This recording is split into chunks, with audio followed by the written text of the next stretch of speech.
Okay, so welcome back to another video.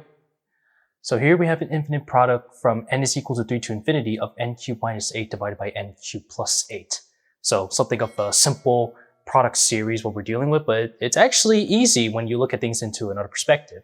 So you might be thinking, shouldn't we actually defactorize both the cubic polynomials for both our numerator and denominator? And yes, we're on the right track for that. So where do we go further from there? Well, using properties of product series, we know that this whole thing is under multiplication once we actually defactorize that from our cubic polynomials for both numerator and denominator. So it's like a product series multiplied by a product series and so on and so forth. So the strategy behind it is that we actually want to expand these terms out of the product series. You're going to notice some things that's actually going to cancel. And then further on, there's actually something that we're going to be using a little bit of a trick to make things a little bit easier such that it actually cancels out one of those series from the numerator and denominator. So as mentioned, this is actually simpler than you think once we get to it. And the final answer is actually in the form of a rational number, which actually looks very nice. So with that, why don't we just jump right in. So we can factorize our numerator and both the denominator from our infinite product series. So n is equal to 3. So our numerator, if we factorize this out, we actually have this is n minus 2 multiplied by n squared plus 2n plus 4.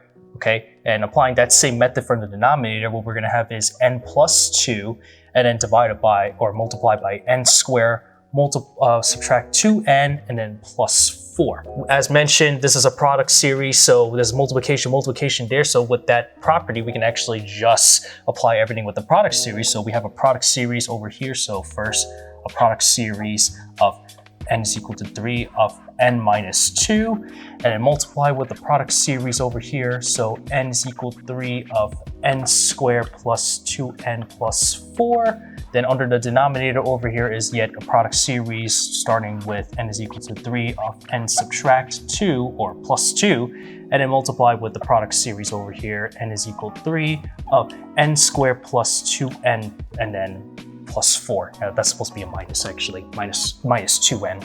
So what do we do from here? So what's nice is that I have an n plus 2 and an n minus 2. So if you look at things in another way such that you expand the series out, so if I start with n is equal to 3 over here, so that means n is equal to 3, then I have a term of 1, and 4, that would become 2, so 1 times 2 times 3. But over here we have n is equal to 3 starting from here, so that means that goes from 5, 6, 7. So what we can do here is actually if we actually just take out some of the numbers specifically from our numerator, and so what we have is just 1 times 2 times 3 times 4.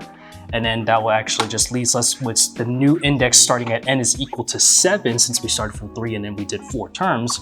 So infinity and then n is equal to 7 of our n minus 2 and then divided by. So that means I still have the product series at n is equal to 3 of n plus 2, because if I say this, n is equal to 3 from over here, if I continue that expansion, then it starts with 5, 6, 7, 8, so on and so forth. Over here, then that means starting at n is equal to 7, I have 5, 6, 7, 8, 9, which is great that this is going to cancel out. And so now that means that I know that I put the equal signs to note this, but I forgot to write this part out. But what this means is that we're actually just left with 2 times 3 times 4. So that means, let me go over here. So 2 times 3 times 4, and then multiply by the product, the infinite product at n is equal 3 of n squared plus 2n plus 4.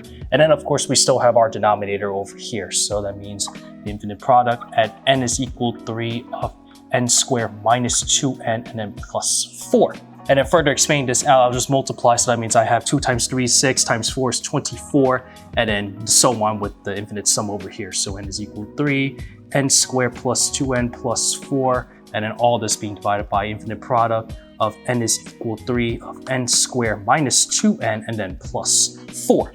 Okay, so now this actually leaves a bit of obstacle that you might be asking yourself, where do we go from here? Because if you just expand this out, you would think that would be the next step. You expand this out. So I have 9 plus 6 and then plus 4. What's that? That's going to be 19. And then the numbers will go on so forth, 4, 5, 6. But in other words, that's basically saying that it's not going to match up with what the expansion is between here and here. So this is where I mentioned that we're actually going to let a substitution be our handy tool.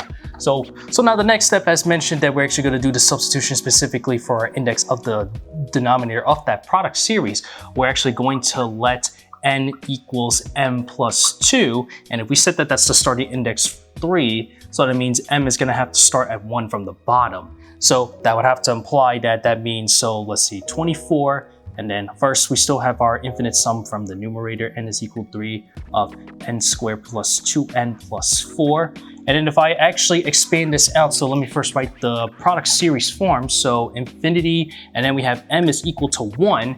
And what that means is that I plug in the m plus 2 back into over here. So that means I have m plus 2 quantity squared, which is m squared plus 4n, and then plus 4. Then minus 2m, then minus 4, and then plus 4. And if you actually simplify everything out, what we'll have is pretty nice because we have m squared plus 2m and then plus 4. And guess what? They actually share the same series that we're actually trying to expand out.